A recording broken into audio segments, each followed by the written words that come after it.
Alden Richard update for video. So for today's video, samahan niyo ako as I get ready for my daily errands. So, Errands day. kasi when I do errands day, usually, I always just go for comfort.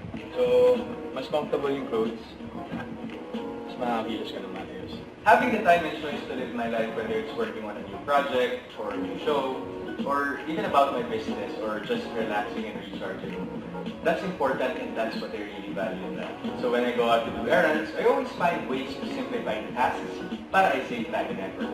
And here's something I recently discovered and want to share with you guys. I do my bank errands simple and fast when I visit the BDO branch.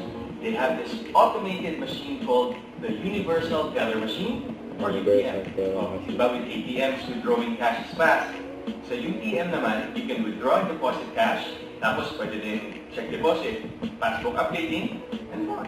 Pag-deposit ng check via UTM is easy. Just select cardless transaction, then select check deposit at the Universal Teller, and follow the steps on screen.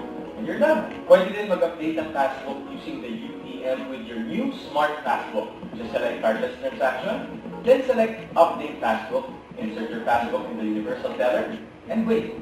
But guys, just make sure that your passbook has the black stripe at the back. And if your passbook does not have this yet, just drop by your branch and request to upgrade your passbook for free. So when I visit the BDO branch, I have the choice to transact via the teller or go straight to the UTM and do my banking transactions there. So it's faster. Galing, di ba? Galing ng BDO. They find ways talaga to make banking simple and easy. So yung BDO is the one for me. Try it out too para mas mabilis ang next branch visit mo. Para ba yan? We're done and ready to leave. Till next time guys, see you at the branch. Video, V5. Don't forget to subscribe and click the notification bell for more update. This is Richard the Action Vlog. Stay tuned for more videos. See ya.